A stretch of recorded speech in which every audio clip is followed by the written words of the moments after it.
오늘 이제 나훔 3장 말씀을 함께 나누면서 나훔서를 마치려고 합니다. 오늘 이 3장에서 니느웨의 멸망의 원인 그리고 또 멸망의 필연성에 관해서 3장이 말씀을 하고 있지요. 이 나훔서는 니느웨의 멸망을 예언하는 것이기 때문에 이 3장에 와서도 무언가 다른 선지서들처럼 구원을 이야기한다든지 어떤 세계 열방의 하나님의 어떤 구원의 역사가 임하게 된다든지 라고 하는 그런 구체적인 내용을 좀 길게 설명하기보다는 마지막 끝까지 대부분의 내용들이 니느웨의 멸망을 지금 이야기를 하고 있다라고 하는 것이죠. 자, 2절부터 3절까지 말씀을 보면은 니느웨의 멸망하는 그 모습을 아주 재미있게 표현을 해 놓았지요. 휙휙하는 채찍 소리, 윙윙하는 병거 바퀴 소리, 뛰는 말, 달리는 병거, 또 여러 가지 기병, 칼, 창, 죽음의 때, 시체들, 또 4절의 말씀에 보면은 이 음녀의 마술에 또 음행에 세상이 미혹되고, 보라 내가 네게 말하노니 만군의 여호와의 말씀에 내 치마를 걷어올려서 너를 부끄럽게 하겠다. 이런 말씀들을 합니다. 2절, 3절에 나오는 이런 어떤 모습들, 이것은 니느웨가 이제 이런 군대가 쳐들어와서 니느웨가 망할 것이다 라고 하는 것을 지금 표현을 하고 있는 것이지요.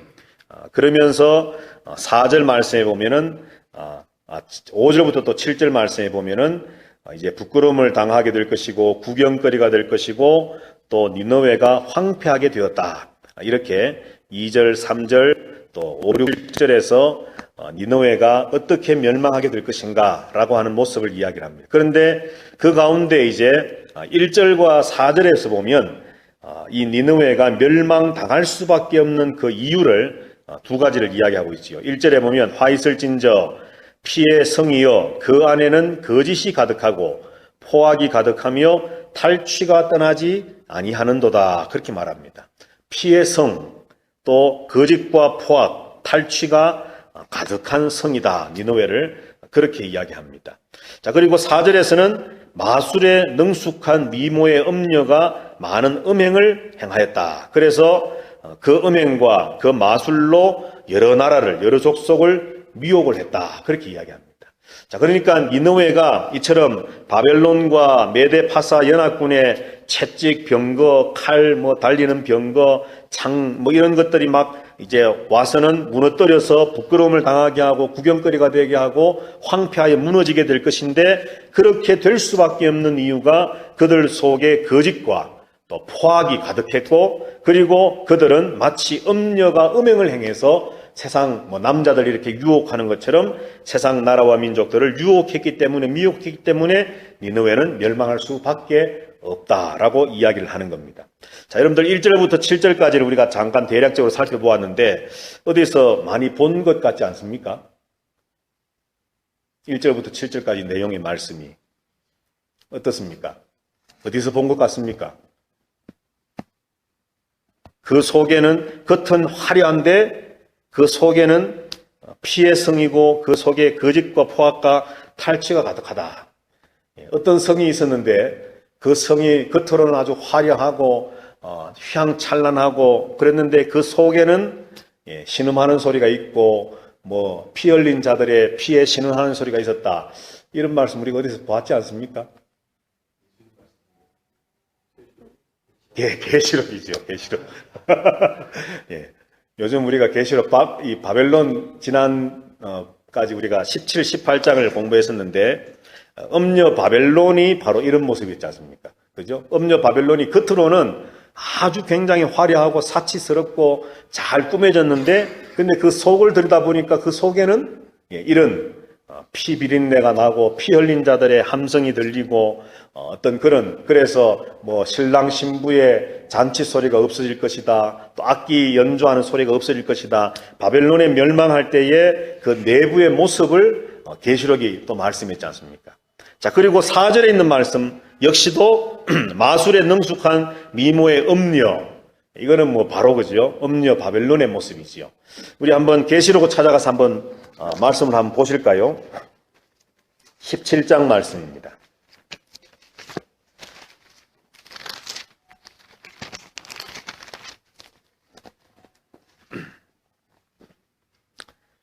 17장 1절부터 5절까지 제가 읽겠습니다. 또 7 대접을 가진 7 천사 중 하나가 와서 내게 말하여 이르되 이리로 오라. 많은 물 위에 앉은 큰 음녀가 받을 심판을 내게 보이리라. 땅의 임금들도 그와 더불어 음행하였고 땅에 사는 자들도 그 음행의 포도주에 취하였도다 하고 곧 성령으로 나를 데리고 광야로 가니라. 내가 보니 여자가 붉은 빛 짐승을 탔는데 그 짐승의 몸에 하나님을 모독하는 이름들이 가득하고 7 머리와 10뿔이 있으며 그 여자는 자줏빛과 붉은빛 옷을 입고 금과 보석과 진주로 꾸미고 손에 금잔을 가졌는데 가증한 물건과 그 음행에 더러운 것들이 가득하더라. 그의 이마에 이름이 기록되었으니 비밀이라 큰 바벨론이라 땅의 음녀들과 가증한 것들의 음이라 하였더라. 거기 보면은 이제 이 음녀 바벨론의 어떤 그 겉모습들, 꾸며져 있는 아주 아름답고 휘황찬란한 모습들과 함께 그가 음행으로 땅의 임금들과 땅에 사는 자들을 지금 미혹해서 포도주로 취하겠다 하는 말씀이 나오고요. 18장에 가서 보시면은 2절 3절에 보면 힘찬 음성으로 외쳐 이르되 무너졌도다 무너졌도다 큰 성 바벨론이여 귀신의 처소와 각종 더러운 영이 모이는 곳과 각종 더럽고 가증한 새들이 모이는 곳이 되었도다. 그 음행의 진노의 포도주로 말미암아 만국이 무너졌으며 또 땅의 왕들이 그와 더불어 음행하였으며 땅의 상인들도 그 사치의 세력으로 치부하였도다 하더라. 9절에 보시면 그와 함께 음행하고 사치하던 땅의 왕들이 그가 불타는 연기를 보고 위하여 울고 가슴을 쳤으며. 자, 23절 18장 23절도 한번 보실까요? 등불 빛이 결코 다시 내 안에서 비치지 아니하고 신랑과 신부의 음성이 결코 다시 내 안에서 들리지 아니하리로다. 너의 상인들은 땅의 왕족들이라 내 복술로. 우리가 계시록 공부할 때 이 복술이 뭐라 그랬습니까? 마술이라 그랬지요. 마술. 조금 전에 아까 우리가 나홈서에서 보았던 것처럼 그 마술이라고 하는 단어가 사용됐는데 같은 단어입니다. 내 복술로 말미암아 만국이 미혹되었도다. 그렇게 이야기를 합니다. 자, 여기에 보면 이제 뭐 포도주로 땅의 왕들과 땅의 사람들을 미혹하고 취하게 하고 또 음행으로 그들을 미혹으로 하고 또 18장 23절에도 보는 것처럼 복술로 마술로 사람들을 미혹했다 하는 말씀들이 있는데 이런 계시록에 여러 군데 나오고 있는 이런 구절들과 함께 이 나홈서에 나오는 이 3장 1절과 4절 말씀 그리고 7절에 있는 니느웨가 황폐했다. 바벨론이 무너졌도다. 무너졌도다. 큰 성 바벨론이여 하는 그 말처럼 이렇게 이제 연결이 되면서 1절부터 7절까지의 니느웨 성의 이 멸망의 이유를 설명하는 이 내용의 말씀이 그대로 계시록에 가서 좀 더 확장되어지고 좀 더 범위가 넓어져서 계시록에 기록되어져 있는 것을 우리는 보게 됩니다. 여하튼 니느웨는 오늘 신약에 나오는 계시록에 나오는 바벨론과 같이 겉으로 보기에는 어떠하든지 간에 그 속이 피가 있고 거짓과 포악과 탈취가 있는, 다시 말해서 겉과 속이 다르다는 것이죠. 겉으로는 아무리 휘황찬란해 보이고 보기 좋아 보여도 그 속에는 죄악으로 지금 썩어서 무너져 가고 있는 그것 때문에, 그 죄악 때문에 니느웨는 멸망할 수밖에 없다는 것이고, 그리고 그 죄가 자기만의 죄로 끝나는 것이 아니라 자기 죄를 가지고 세상 다른 나라들과 민족들과 사람들을 함께 미혹해서 그 죄의 자리로 지금 끌어모으고 있는 것, 이것이 바로 니느웨가 멸망할 수밖에 없는 이유다라고 하는 것이죠. 자, 그러면은 이것이 니느웨만의 문제도 아니고 계시록에 와서 음녀 바벨론만의 문제가 아니라 성경은 우리에게 무엇을 이야기하느냐 하면 나홈서에 나오는 니느웨와 계시록에 나오는 바벨론을 대표적으로 어떤 상징물로 내세우면서 결국 이 세상이 그렇다는 것이죠. 이 세상이 죄로 말미암아서 하나님의 심판을 받을 수 없다는 겁니다. 그죠? 하나님이 심판하실 수밖에 없는 그 이유는 죄라는 거죠. 죄가 있는 곳에는 하나님이 함께 하시 못할 뿐만 아니라 하나님은 그 죄를 심판하실 수밖에 없다는 겁니다. 그리고 죄의 특징 중에 한 가지가 뭐냐면 죄는 혼자 망하지 않는다는 겁니다. 꼭 보면은 미혹하고 유혹하고 다른 존재들을 끌어들여서 망하는 그 자리에 함께 망하려고 하는 것이 죄의 어떤 본성이면서 특성이라는 거죠. 자, 그래서 여러분들 사탄이 할 수만 있으면 사람들을 미혹하는 이유가 뭐겠습니까? 할 수만 있으면 사람들 미혹하는 이유. 그렇지요. 바로 그겁니다. 지 혼자 죽을 수 없는 겁니다. 억울해서. 그러니까 사탄은 자기가 망할 것이라는 것을 아는 겁니다. 그죠?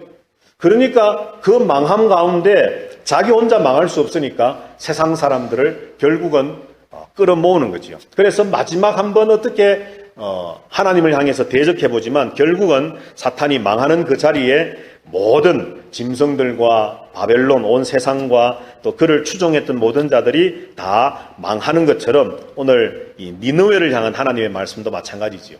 죄로 말미암아 심판할 수 있을 수밖에 없고 그 죄가 음행으로 또 마술로 어떤 음흉한 속임수로 세상 사람들을 미혹해서 그 미혹 속에 빠져서 함께 망하도록 하는 그 죄가 하나님의 심판을 받을 수밖에 없다라고 하는 것을 이제 1절부터 7절에서 말씀을 합니다. 자, 그 다음 8절부터 마지막 19절까지에서는 어쩌면은 이 심판받을 이유와 비슷한 것일 수도 있겠지만은 심판을 받을 수밖에 없는 그 필연성, 이래서 결국은 니느웨는 심판받을 수밖에 없다라고 하는 것을 이야기하시는데 크게 두 가지를 이야기하지요. 애굽에 있던 한 도시였던 노아몬이라고 하는 도시를 상징적으로 또 하나님께서 말씀을 하고 또 쭉 밑으로 내려와서 12절부터는 무화과와 메뚜기에 관한 또 상징의 비유를 통해서 니느웨가 멸망할 수밖에 없는 그 이유, 필연성을 또 한번 이야기를 합니다. 자, 여기 노아몬이라고 하는 이제 말이 나오는데요. 이 노아몬이라고 하는 것은 아몬의 성읍이라고 하는 뜻입니다. 그러니까 노라고 하는 말이 도시, 성이라고 하는 말이고 아몬이라고 하는 말은 이 이집트의 애굽에서 섬기던 태양신의 한 이름입니다. 아몬이라고 하는 신의 이름도 있었다는 거죠. 그런데 이 도시가 아몬 신을 섬기는 신전과 또 어떤 제사장들과 그런 어떤 아몬 신의 중심지였기 때문에 원래는 세계사에 보면은 테베스라고 하는 원래 이름이 있는데 별명처럼 아몬의 성읍이라고 하는 노아몬이라고 하는 이름이 이 성읍에 붙여졌다는 겁니다. 그러니까 이 애굽의 어떤 수도 역할을 하던 도시였습니다. 자, 그런데 오늘 여기 본문의 말씀에 보면은 내가 어찌 노아몬보다 낫겠느냐, 니느웨가 노아몬보다 낫겠느냐. 그는 노아몬은 강들 사이에 있으므로 물이 둘렸으니 바다가 성루가 되었고 바다가 방어벽이 되었다. 여기 진짜 바다가 있는 것이 아니라 이렇게 양사방으로 이렇게 강들이 이렇게 둘러싸여 있어서 그 강이 워낙 큰 강들이 둘러싸여 있으니까 마치 바다처럼 보이는 겁니다. 그러니까 어떤 천혜의 어떤 방어벽을 가지고 있는 도시가 노아몬 도시였습니다. 그래서 외적이 침입을 해오려고 그러면 뭐 배를 만들어서 이렇게 건너오지 않고서는 이 노아몬을 침략하고 또 이렇게 무찌를 수 없는 그런 참 천혜의 요새였다는 것이죠. 그런데도 노아몬은 망했다는 겁니다. 그런 노아몬도 망했다면 너는 오죽하겠느냐라고 하는 그런 하나님의 말씀이죠. 자, 그리고 9절에 보면 구스와 애굽은, 구스는 요즘으로 치면 이제 에티오피아지요. 애굽은 애굽, 노아몬이 수도이고 노아몬이 속해 있는 나라가 애굽인데, 그래서 구스와 애굽이 그의 힘이 강하여 끝이 없었고 붓과 루빔이 그를 돕는 자가 되었다. 그러니까 이 애굽의 노아몬을 많은 주변의 세력들이 도와주고 있었다는 겁니다. 자, 그리고 그가 포로가 되어, 그런데도 불구하고 포로가 되어 사로잡혀갔고 그의 어린아이들은 길 모퉁이에 매어 침을 당하며 부서졌으며 그의 존귀한 자들은 제비 뽑혀 나뉘었고 그의 모든 권세자들은 사슬에 결박되었다 라고 말씀을 하면서 이처럼 천혜의 요새였고 수많은 사람들이, 나라들이 그렇게 도와줬던 애굽의 노아몬마저도 멸망했는데 아수르의 니느웨 너쯤은 멸망하는 것이 시간 문제다라고 하는 그런 의미의 말씀을 지금 8절부터 10절까지 주시는 거죠. 자, 그러면서 11절에 보면 너도 술에 취하여 숨으리라. 너도 원수들 때문에 피난처를 찾으리라. 여기서 말하는 너는 이제 니느웨지요.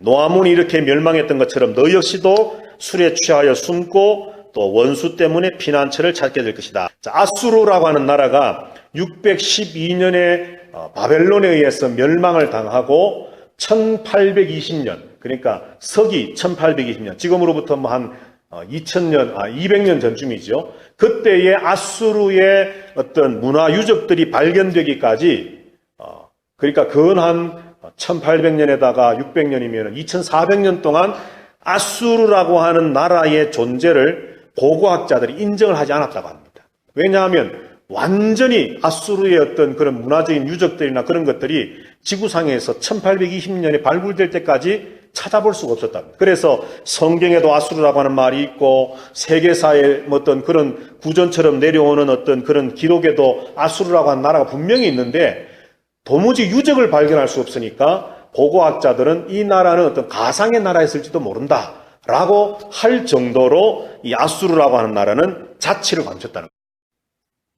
계시록 역시 보면은 음녀 바벨론이 술로 사람들을 미혹했는데 결국은 음녀 바벨론이 멸망하는 것도 하나님이 뭐라 그러셨죠?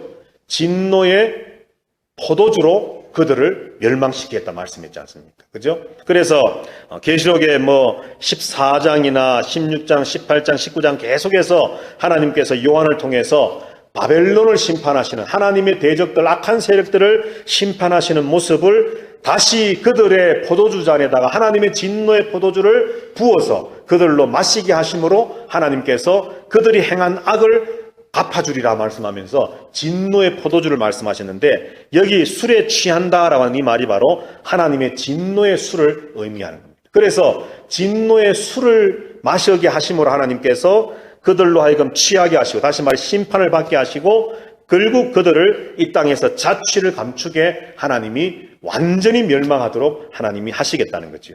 그렇지만은 그들이 아무리 피난처를 찾아도 피난처를 찾을 수 없고 그렇게 완전히 멸망할 것이다 라고 하는 말씀을 오늘 8절부터 11절 말씀에서 하고 있는 겁니다. 자, 그 다음에 12절 말씀에 보면은 내 모든 산성은 무화과 나무에 처음 익은 열매가 흔들기만 하면 먹는 자의 입에 떨어짐과 같으리라. 아무리 견고하게 보이는 성들도 산성들도 이처럼 무화과 열매가 막 완전히 이제 익어서 툭 건드리기만 해도 떨어지는 것처럼 무너질 것이라는 거죠. 그리고 장정들은 여인 같을 것이고 성문들은 넓게 열릴 것이고 빗장은 불에 탈 것이고 또 너는 물을 길어 애워 쌓일 것을 대비하며 너의 산성들을 견고하게 하며 지늘게 들어가서 흙을 밟아 벽돌을 수리해라. 거기 불이 너를 삼키며 칼이 너를 배기를 너치가 먹는 것 같이 하리라. 이러면서 상인 16절에 보면 상인을 하늘의 별같이 많게 해라. 이런 뭐 해라 하는데 이것은 우리가 지난주에 보았던 것처럼 2장에서 1절에 있던 것처럼 산성을 지키며 길을 파수하며 허리를 견고히 묶고 내 힘을 크게 굳게 할지어다 하는 말처럼 지금 하나님께서 이렇게 하나님께 이런 표현은 좀 약간 그렇습니다만 하나님께서 지금 조소하는 거죠. 비꼬는 거지요. 네가 아무리 그렇게 사람들을 모으고 또 벽돌들을 구워서 만들고 벽을 튼튼히 하고 성벽을 막 쌓고 해도 결국은 메뚜기 떼가 휙 날아왔다가 또 휙 날아가 버리면 흔적도 없이 없어지는 것처럼 너의 모든 그런 수고들이 헛것이 될 것이다 라고 하는 것을 쭉 이제 말씀을 하면서 메뚜기 떼의 비유를 말씀합니다. 여기서 메뚜기 떼는 우리가 전에 말씀을 공부했던 것처럼 요엘서의 말씀에서 황충, 너치 이런 메뚜기처럼 어떤 심판의 도구로 메뚜기를 사용한 것이 아니라 메뚜기 떼가 그렇게 많이 날라왔다가 엄청 많은 것처럼 보였는데 어느 날 갑자기 메뚜기가 싹 지나가 버리면 아무것도 없는 것처럼 메뚜기 자체가 없는 것처럼 너희들도 그렇게 될 것이다 라고 하는 것을 지금 비유로 말씀을 하는 거지요. 자, 그리고 마지막에 이제 우리가 오늘 주목해 보아야 할 말씀이 19절 말씀입니다. 19절에 보면 이제 이 나훔서의 마지막 결론의 말씀이지요. 결론의 말씀이면서 마지막 절인데 내 상처는 고칠 수 없고 내 부상은 중하도다. 내 소식을 듣는 자가 다 너를 보고 손뼉을 치나니 이는 그들이 항상 내게 행패를 당하였음이 아니더냐 하시니라. 자, 여기 보면은 이제 두 가지를 이야기하지요. 니느웨는 고칠 수 없는 상처와 부상을 당해서 멸망한다는 겁니다. 그런데 니느웨의 멸망의 소식을 들은 자들은 어떻게 한다는 겁니까? 손뼉을 치고 기뻐한다는 겁니다. 자, 지금 하나님은 두 가지를 이야기하지요. 어떤 구원을 그렇게 명확하게 길게 설명은 하지 않습니다. 그런데 니느웨의 멸망과 함께 그 멸망의 소식을 들은 또 다른 사람들, 그들은 누구냐? 니느웨에 의해서, 아수르에 의해서 행패당했던 자, 그러니까 고난을 당했던 자, 니느웨와 아수르 니느웨의 그 억압에 신음했던 자들은 니느웨 멸망의 소식에 손뼉치며 기뻐한다. 자, 하나의 존재는 멸망당하여서 완전히 그 자취가 없어지게 되고, 또 한 존재들은 그 니느웨가 멸망함으로 그들에게 어떤 핍박을 당하고 고난을 당했던 그들은 손뼉을 치며 기뻐하고 즐거워한다. 이 두 가지의 결말입니다. 자, 역시 어디에 나왔습니까? 계시록이죠. 계시록. 그런데 우리가 계시록을 지금 공부하니까 제가 자꾸 계시록을 예를 드는데, 성경 전체가 항상 두 가지의 결말을 이야기합니다. 악인의 영원한 심판과 의인, 선한 이, 하나님의 백성들의 영원한 구원. 이 두 가지의 어떤 결말이 항상 동시에 있을 것을 말씀하는 거죠. 자, 그런데 오늘 본문에 나오는 니느웨는 이제 이렇게 멸망하지만 그에게 행패 당했던 자들, 그러니까 거룩한 자라고 할 수 있겠고, 하나님의 백성이라고 할 수 있겠고, 의로운 자들이라고 할 수 있는 그들이 손뼉을 친다. 자, 이 말씀도 역시 계시록에 가보면 하나님께서 하나님의 백성들, 교회가 사탄에 의해서, 짐승에 의해서, 음녀 바벨론에 의해서 수많은 고난을 당하는데도 불구하고 결국은 하나님이 뭐라고 말씀합니까? 조금만 참아라. 계시록 6장에 보면은 우리의 피를 신원하시기 언제까지 신원하시지 않겠습니까? 또 너희들과 같이 순교자들의 수가 다 차기까지 좀 기다려라. 하나님 그렇게 말씀을 하고, 그리고 사탄의 음녀 바벨론의 심판이 진행되고 그것이 마쳐질 때 하나님께서는 하늘에서 소리가 나서 말씀하지요. 이제는 너희가 기뻐하고 즐거워하고 찬양하라. 그렇게 18장에서 이야기를 하고, 19장에 그래서 넘어오면 우리가 지금 19장을 보고 있지만은 어린 양의 혼인잔치를 이야기하고 하나님의 통치를 이야기하면서 하나님의 백성들, 온 우주 만물이 하나님의 승리를, 악한 세력들의 그 멸망과 함께 하나님의 그 구원의 완성을 기뻐하고 찬양하는 모습들이 나타난다는 것이죠. 자, 이런 모습들이 나훔서나 계시록에나 모든 성경에서 동일한 이중적인 이 결말을 우리에게 나타내 보여주고 있다는 것이죠. 그래서 결국은 이 나훔서가 마지막 결말을 어떠면은 좀 약간 희지부지하게 명확하지 못한 것처럼 보여지지만, 니느웨가 망할 것이고, 그리고 그들에게 고난당했던 자들은 기뻐할 것이다라고 하는 것을 통해서 구체적으로 문자적으로 기록은 안 했지만, 하나님의 백성들이 이런 구원이 있고 이런 어떤 회복이 있고 이런 즐거움이 있을 것이다라고 하는 것을 구체적으로 말은 하지 않았지만은, 결국 1장부터 3장까지 니느웨에 관한 모든 그 멸망에 초점 맞추어서 길게 말씀했던 이 나훔서가 결국 말하기를 원했던 것은 뭐겠습니까? 우리가 지난주에 2장을 보면서 우리가 2장에서 보았던 말씀이 있죠. 중점적으로 보았던 말씀이 뭐였습니까? 2장 2절 말씀 아닙니까? 그죠? 여호와께서 야곱의 영광을 회복하시되 이스라엘의 영광 같게 하신다 라고 하는 그 말씀과 함께 3장 19절 말씀이 연결되어지면서 결국 하나님의 백성의 승리가 약속되어지는, 그것이 바로 이 나훔서의 마지막 내용의 말씀이라는 거예요. 하나님의 심판이 반드시 있다, 분명히 있다. 언젠가는 죄를 하나님 심판하시고 의인을 구원하신다라고 하는 이 이중적인 하나님의 어떤 구속사의 마지막 결말의 진리 앞에 예수 믿는 우리들이 감당해야 할 사명, 복음 전파죠. 그겁니다. 아직도 이 사실을 알지 못해서 오늘 니느웨처럼 겉보기에는 아주 그럴싸하게 화려하게 살아가지만은 속으로는 피의 도성이고 거짓과 포악과 착취와 음행과 또 마술과 미혹과 이런 온갖 더러운 것들, 죄악으로 냄새나고 썩어가는 것들로 살아가는 세상을 향해서 하나님의 심판이 있을 것이다라고 하는 것을 우리가 전해야지. 이것이 우리에게 주시는 하나님의 사명입니다. 내가 죄짓지 않고 인내하고 또 하나님의 뜻대로 사는 건 이건 두말하면 입 아픈 당연한 것이고, 여기에 한 걸음 더 나아가서 우리는 전해야 된다. 경고의 메시지. 그러니까 성도는 누구나 다 이 예수 그리스도를 믿는 성도는 신약 시대에 누구나 다 선지자적 사명을 가지고 있어야 됩니다. 그죠? 그래서 우리 성도들도 오늘 니느웨의 멸망이라고 하는 이것을 보면서 마지막에 구원을 기뻐한다, 즐거워한다라고 하는 어떤 보면은 뭐 좀 약간 이렇게 뭡니까? 이율배반적인, 어떤 우리가 계시록 공부할 때도 말씀을 나누었지만 어떤 악한 자들의 망을 보면서 고소하다라고 하는 그런 기쁨이 아니라 하나님의 공의가 실현되고 실천되고 있다라고 하는 사실에 대한 기쁨과 감사와 찬양이거든요. 우리가 제사장적 역할을 한다는 것은 바로 그것입니다.